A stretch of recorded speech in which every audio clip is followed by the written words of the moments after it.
എഴുന്നേറ്റ് നിന്നതിന് 1.5 ലക്ഷം രൂപ. രണ്ടാമത് വീണ്ടും ഒന്ന് എഴുന്നേറ്റ് നിന്നു റിട്ടിന് വേണ്ടി, അതിന് 1.5 ലക്ഷം രൂപ. 3 ലക്ഷം രൂപ ഫീസ് കൊടുത്ത്, അതുകൂടാതെ പിന്നെ അതിനോട് ബന്ധമായ ഡൽഹി യാത്രയും ബന്ധപ്പെട്ട കാര്യങ്ങളും ജൂനിയർ വക്കീലിന്റെ ഫീസും ഇവിടെ നിന്നുള്ള യാത്രയും ഫ്ലൈറ്റ് ടിക്കറ്റും ഒക്കെയായി വീണ്ടും കുറെ പൈസ ചെലവാക്കി. അതിനൊക്കെ വേണ്ടി പൈസ തികയാഞ്ഞിട്ട് എന്റെ എറണാകുളത്ത് എന്റെ മക്കളും എന്റെ ഭാര്യയും താമസിച്ചിരുന്ന എന്നെ അറസ്റ്റ് ചെയ്ത് കൊണ്ടുപോകുമ്പോൾ ഞാൻ താമസിച്ചിരുന്ന വീട്, ആ വീട് എഴുതി വിറ്റിട്ട് കുറെ കടം വീടിയിട്ട് ബാക്കി പൈസ വക്കീലിന് ഫീസ് കൊടുത്ത്, ആ ഫീസ് കൊടുത്ത് സുപ്രീം കോടതിയിൽ ഒരു പെറ്റീഷൻ ഇട്ടു.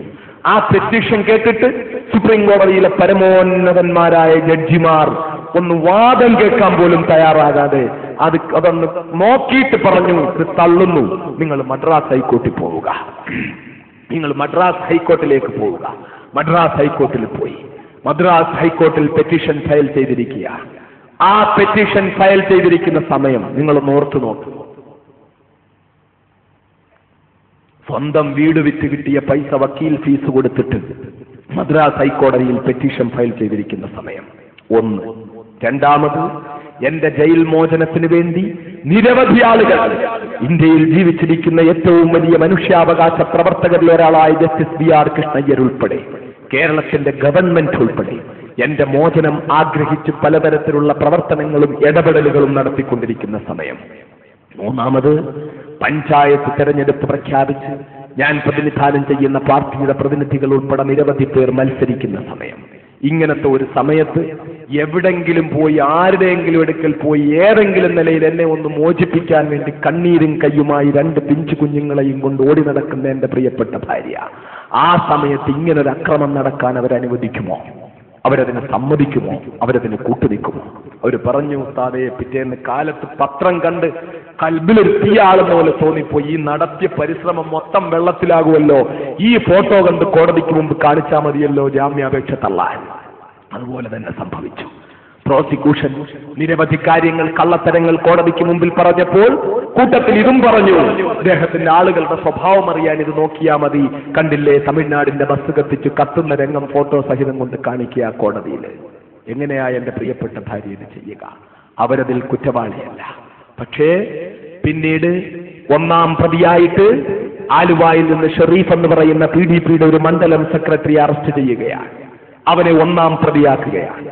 ഞാൻ ജയിലിൽ നിന്ന് ഇറങ്ങിയതിനു ശേഷം അവൻ എന്നോട് പറയുന്നു, ഉസ്താദേ, എന്നെ കൊണ്ടുവന്ന് വണ്ടിക്കകത്തിരുത്തി പോലീസ് ജീപ്പിലിരുത്തിയിട്ട് എന്നെ കൊണ്ട് ഉസ്താദിന്റെ ഭാര്യ താമസിക്കുന്ന വാടക വീടിന്റെ മുന്നിൽ ജീപ്പ് കൊണ്ട് നിർത്തിയിട്ട് എന്റെ കയ്യിൽ കുറച്ച് പെട്രോളും കുറച്ച് പഴയ തുണിയും കുറച്ച് വെടിമരുന്നും തന്നിട്ട്, ഈ മതിൽ ചാടി നീ അപ്പുറം പോയിട്ട് ഇത് കൊണ്ടുപോയി പോർച്ചിൽ കൊണ്ടുപോയി വെക്കുക, നീ വെച്ചിട്ട് തിരിച്ചു പോന്നോ, കുറച്ച് കഴിഞ്ഞ് വന്ന് ഞങ്ങൾ പിടിച്ചോളാം എന്ന് പറയുന്നു. ഞാൻ അതുമാത്രം ചെയ്യില്ല, എനിക്ക് എന്റെ ഉസ്താദിനെയും കുടുംബത്തിനെയും അങ്ങനെ ഒരു ചെയ്യാത്ത കുറ്റത്തിന് കുറ്റക്കാരനാക്കാൻ പറ്റില്ല എന്ന് പറഞ്ഞ് ഞാൻ അങ്ങനെ ചെയ്തില്ല എന്നവൻ എന്റെ അടുക്കൽ പിന്നീട് വന്നിട്ട് പറയുന്നു. എന്തിനാ ഇത് ചെയ്തത്? യഥാർത്ഥ പ്രതികളെ കണ്ടെത്താൻ ബുദ്ധിമുട്ടിയപ്പോൾ പ്രതിയാക്കി ആരെയെങ്കിലും ചേർത്തിട്ട് ജനങ്ങളുടെ മുമ്പിൽ പറഞ്ഞില്ലെങ്കിൽ ആരാണ് ഈ കുറ്റം ചെയ്തതെന്ന് കണ്ടുപിടിക്കാൻ കഴിയാത്ത ദൗർബല്യം മറച്ചുവെക്കാൻ വേണ്ടി സൂഫി ചെയ്യിപ്പിച്ചതാണെന്ന് പറഞ്ഞാൽ മതി. ഭർത്താവ് ജയിലിൽ കിടക്കുന്നു, 2 ദിവസം മുമ്പ് എന്നെ ജയിൽ ഡെപ്യൂട്ടി ജയിലർ എന്നെ തള്ളി താഴെയിട്ടു എന്ന വാർത്ത വരുന്നു, അതിനുള്ള പ്രതികാരം ചെയ്യാൻ വേണ്ടി സൂഫി ചെയ്യിപ്പിച്ചതാണെന്ന് പറഞ്ഞാൽ ജനങ്ങൾ വിശ്വസിച്ചോളും, കോടതി വിശ്വസിച്ചോളും. അതിനുവേണ്ടി സൂഫിയിലേക്ക്, എന്റെ ഭാര്യ സൂഫിയായിലേക്ക് ഇത് കൊണ്ടെത്തിക്കാൻ വേണ്ടി ആസൂത്രിതമായ നീക്കം നടക്കുകയാണ്. പക്ഷേ അവൻ ഇതിന് തയ്യാറാകാതിരുന്നപ്പോൾ എന്റെ ഭാര്യയുടെ ഫോണിന്റെ കോൾ ലിസ്റ്റുകൾ മൊത്തം പരിശോധിക്കുമ്പോൾ ഈ ഷെരീഫ് എന്ന് പറയുന്ന ഒരാളുമായിട്ട് ഒരിക്കൽ പോലും എന്റെ ഭാര്യ ഫോണിൽ ബന്ധപ്പെട്ടതായി തെളിവില്ല, അവൻ അങ്ങോട്ട് ബന്ധപ്പെട്ടതായും തെളിവില്ല. അപ്പൊ പിന്നെ ഒരു തെളിവുമില്ലാതെ കുറ്റക്കാരിയാക്കി കഴിഞ്ഞാൽ ബുദ്ധിമുട്ടാണ്. എന്താണൊരു വഴി എന്ന നിലയിൽ കോൾ ലിസ്റ്റുകൾ പരിശോധിക്കുകയാണ്. പരിശോധിക്കുമ്പോൾ കണ്ണൂർ ജില്ലയിലുള്ള പറമ്പായി മജീദ് എന്ന് പറയുന്ന ഒരു ചെറുപ്പക്കാരൻ എന്റെ ഭാര്യയെ പല പ്രാവശ്യവും ഫോണിൽ വിളിച്ചിരിക്കുന്നു, തിരിച്ചങ്ങോട്ടും ഫോണിൽ വിളിച്ചിരിക്കുന്നു. യഥാർത്ഥത്തിൽ ഈ പറമ്പായി മജീദ് ഇപ്പോഴും ഏതെങ്കിലും തീവ്രവാദ കേസുകളിൽപ്പെട്ടയാളല്ല എന്ന് എന്റെ പ്രിയപ്പെട്ട സഹോദരന്മാര് മനസ്സിലാക്കണം. അയാളോട് ബന്ധപ്പെട്ട് നിരവധി വിവാദങ്ങൾ ഇപ്പോൾ ഉയർന്നു വരുന്നുണ്ടെങ്കിലും അയാൾ ഇപ്പോഴും ഒരു തീവ്രവാദ കേസിലും പ്രതിയല്ല. മറ്റേതോ ഒരു കേസിൽ പ്രതിയാക്കിയിട്ട് അയാളെ കണ്ണൂർ ജയിലിൽ അടച്ചിരിക്കുകയാണ്. കാശ്മീരിലേക്ക് ചെറുപ്പക്കാരെ വിട്ട കേസിലോ, ബാംഗ്ലൂർ സ്ഫോടനം നടന്ന കേസിലോ, കോഴിക്കോട് ഇരട്ട സ്ഫോടന കേസിലോ, മറ്റേത് ഏതെങ്കിലും കേസിൽ ഈ പറമ്പായി മജീദ് ഇതുവരെ പ്രതി ചേർക്കപ്പെട്ടിട്ടില്ല. വേറെ ഏതോ ഒരു കേസിൽപ്പെടുത്തി ഇപ്പോഴടുത്ത സമയത്ത് അറസ്റ്റ് ചെയ്ത അയാൾ ജയിലിലടയ്ക്കപ്പെട്ടിട്ടുണ്ട്. അന്ന് അയാളെ കളമശ്ശേരി കേസിലും പെടുത്തിയിരുന്നു. ഈ പറമ്പായി മജീദിനെ എന്റെ ഭാര്യ വിളിച്ചിട്ടുണ്ടോ? വിളിച്ചിട്ടുണ്ട്. അയാൾ പാർട്ടിയുടെ കണ്ണൂർ ജില്ലാ സെക്രട്ടറി ആയിരുന്ന ആളാണ്. എന്റെ പ്രിയപ്പെട്ട സഹോദരങ്ങളോട് ഒരല്പസമയം, ഇന്നത്തെ ദിവസമായതുകൊണ്ട്, ഈ സാഹചര്യമായതുകൊണ്ട് മാത്രമാണ് ഞാനിത് പറയുന്നത്. അല്ലെങ്കിൽ ഇതൊരു മതപ്രസംഗ സദസ്സാണെന്നതുകൊണ്ട് ദീർഘമായി ഈ കാര്യം പറയാൻ നിങ്ങളുടെ സമയം ഞാൻ എടുക്കുകയില്ലായിരുന്നു. അങ്ങനെ പറമ്പായി മജീദ് എന്ന് പറയുന്ന ചെറുപ്പക്കാരൻ പാർട്ടിയുടെ കണ്ണൂർ ജില്ലാ സെക്രട്ടറി ആയിരുന്നു. അയാൾ അവിടെ ഉണ്ടായ ചില പാർട്ടി പ്രവർത്തകരുമായിട്ടുണ്ടായ കൊച്ചു കൊച്ചു അഭിപ്രായ വ്യത്യാസത്തിന്റെ പേരിൽ അയാൾ പാർട്ടിയിൽ നിന്ന് രാജിവെക്കുകയും കെ സുധാകരനിൽ നിന്ന് മെമ്പർഷിപ്പ് സ്വീകരിച്ച് സണ്ണി ജോസഫ് എന്ന അന്നത്തെ DCC പ്രസിഡന്റ് അദ്ദേഹത്തിന് മാലയിട്ട് കൊടുത്ത് അയാൾ കോൺഗ്രസിൽ ചേരുകയും കഴിഞ്ഞതിന്റെ അങ്ങേ പാർലമെന്റ് തെരഞ്ഞെടുപ്പിൽ 100-ലധികം വേദികളിൽ മുല്ലപ്പള്ളി രാമചന്ദ്രന് വേണ്ടി അയാൾ പ്രസംഗിക്കുകയും ചെയ്തു. ഞാനതിന്റെ രാഷ്ട്രീയമൊന്നും ഇവിടെ പറയുന്നില്ല. പക്ഷേ PDPയിൽ നിന്ന് അയാൾ രാജിവെച്ചു പോയപ്പോഴും ആ ചെറുപ്പക്കാരൻ എന്റെ വീടുമായിട്ടുള്ള ബന്ധം നിലനിർത്തിയിരുന്നു. എന്നോടും എന്റെ കുടുംബത്തോടുമുള്ള ബന്ധത്തിനൊരു കുഴപ്പവും ഉണ്ടായിരുന്നില്ല. നാട്ടിലുണ്ടായ ചില പ്രശ്നത്തിലോ അഭിപ്രായ വ്യത്യാസത്തിന്റെ പേരിൽ രാഷ്ട്രീയമായിട്ട് അയാൾ വേറെ പാർട്ടിയിലേക്ക് ചേർന്നു എന്നതേ ഉള്ളൂ. ഈ ആൾ പലപ്പോഴും വീട്ടിൽ വിളിക്കുകയും ബന്ധപ്പെടുകയും എന്റെ ഭാര്യ എന്റെ കേസ് നടത്തുന്നതിന് വേണ്ടി ആളുകളുടെ സഹായം അഭ്യർത്ഥിച്ചു പോകുമ്പോൾ കണ്ണൂർ ജില്ലയിൽ പോയപ്പോൾ പല പ്രാവശ്യവും ഭാര്യയുടെ കൂടെ പോയിട്ട് സമ്പന്നരായ സഹോദരന്മാരെ കൊണ്ട് ബന്ധപ്പെടുത്തി കൊടുക്കുകയും അവർക്ക് താമസിക്കാനുള്ള സൗകര്യം ചെയ്തു കൊടുക്കുകയും ഒക്കെ ചെയ്തിട്ടുണ്ട് എന്ന കാര്യത്തിൽ യാതൊരു സംശയവുമില്ല. ഈ പറമ്പായി മജീദ് എന്ന ചെറുപ്പക്കാരനോട് എന്റെ ഭാര്യ ഫോണിൽ വിളിച്ചത് മൊത്തവും എന്തിനു വേണ്ടിയാണെന്നറിയോ? എന്റെ വീട്ടിൽ എന്റെ ഭാര്യയുടെ മാതാവ് എടുത്തു വളർത്തിയിരുന്ന പിതാവും മാതാവും മരണപ്പെട്ട ഒരു യത്തീം കുട്ടിയുണ്ടായിരുന്നു. ആ യത്തീം കുട്ടി എന്റെ ഭാര്യയുടെ മാതാവിന്റെ കൂടെ ഓച്ചിറയിൽ അവരുടെ വീട്ടിലാണ് താമസിച്ചുകൊണ്ടിരുന്നത്. ആ കുട്ടിക്ക് 18 വയസ്സിന് മേളിലായിരുന്നു. ആ സന്ദർഭത്തിലാണ് ഞാൻ ജയിലിൽ പോകുന്നത്. ആ സമയത്ത് എന്റെ ഭാര്യയ്ക്ക് കൂട്ടിനു വേണ്ടി ആ കുട്ടിയെ വിട്ടുകൊടുത്തു, വേറെ ആരും വീട്ടിലില്ലാത്തത് കൊണ്ട്.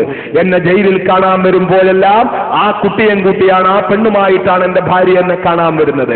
ജയിലിൽ പോകുമ്പോൾ 6 മാസം തികയാത്ത പ്രായമുള്ള എന്റെ ഇളയ മകൻ സലാഹുദ്ദീൻ അയ്യൂബിയെ വളർത്തിയതും നോക്കിയതും കൊണ്ടു നടന്നതുമെല്ലാം ആ പെൺകുട്ടിയാണ്. ആ പെൺകുട്ടിയെ വിവാഹം കഴിച്ചു കൊടുക്കണം. വീടിന്റെ പ്രത്യേക സാഹചര്യത്തിൽ വലിയ സ്ത്രീധനവും സ്വർണവും ഒന്നും കൊടുത്ത് കെട്ടിക്കാൻ പറ്റുന്ന അവസ്ഥയില്ല.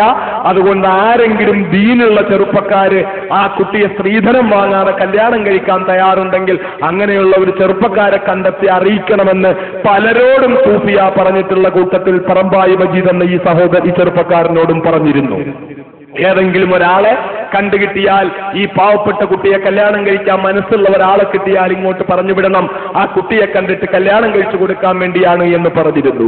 അതിന്റെ അടിസ്ഥാനത്തില് ഒരു ദിവസം ആ സഹോദരൻ വിളിച്ചിട്ട് പറയുകയാണ്, മലപ്പുറം ജില്ലയിലുള്ള ഒരു ചെറുപ്പക്കാരൻ തയ്യാറായിട്ടുണ്ട്, നമസ്കാരവും മതബോധവുമുള്ള ചെറുപ്പക്കാരനാണ്, അവന് കുട്ടിക്ക് ദീനുണ്ടായാൽ മാത്രം മതി, കാഴ്ചയ്ക്കും കുഴപ്പമില്ലാതിരുന്നാൽ മതി, സ്ത്രീധനമൊന്നും വേണ്ട എന്നാണ് പറയുന്നത്, അവനെ അങ്ങോട്ട് പറഞ്ഞു വിടുന്നു എന്ന് പറയുന്നു. ഈ ചെറുപ്പക്കാരനെ പറഞ്ഞു വിടുന്നത് ഈ കളമശ്ശേരിയിൽ ബസ് കത്തൽ നടക്കുന്നു എന്ന് പറയുന്നതിന്റെ 1-2 ദിവസം മുമ്പാണ് ഈ സംഭാഷണം നടക്കുന്നതും അങ്ങോട്ട് ആളെ വിടുന്നു എന്ന് പറയുന്നതും സൂഫി തിരിച്ചങ്ങോട്ട് വിളിച്ചിട്ട് എപ്പോഴാണ് വരുന്നതെന്ന് കൃത്യമായി ചോദിക്കുന്നതും അങ്ങനെ ഈ ബസ് കത്തുന്നു എന്ന് പറയുന്നതിന്റെ തലേ ദിവസമാണ് ഈ ചെറുപ്പക്കാരൻ ഈ കുട്ടിയെ കാണാൻ വരുന്നത്. അങ്ങനെ ആ കുട്ടിയെ വന്ന് കണ്ടു, ആ കുട്ടിയുമായിട്ട് സംസാരിച്ചു. എന്നിട്ട് ആ ചെറുപ്പക്കാരൻ തിരിച്ചുപോയി. അയാൾ മറുപടിയൊന്നും പറഞ്ഞില്ല. സ്വാഭാവികമായും എന്റെ സഹോദരങ്ങൾക്ക് മനസ്സിലാകും, ആ താൻ ഏറ്റവും ഇഷ്ടപ്പെടുന്ന വീട്ടിൽ വളർത്തുന്ന, വീട്ടിൽ നിൽക്കുന്ന തന്റെ സഹായിയായ ഒരു കുട്ടിയെ കാണാൻ ഒരു പയ്യൻ വരുന്നു. ആ പയ്യനാണെങ്കിൽ സ്മാർട്ട് പയ്യനാണ്, മതബോധമുള്ള പയ്യനാണ്, താടിയും തൊപ്പിയൊക്കെ വെച്ച് നല്ല ദീനീ സ്വഭാവമുള്ള പയ്യനാണ്, കാഴ്ചയ്ക്ക് കുഴപ്പമില്ലാത്ത പയ്യനാണ്. ആ പയ്യൻ വന്ന് കണ്ടിട്ട് പോകുമ്പോൾ ന്യായമായും ആ പയ്യന്റെ അഭിപ്രായം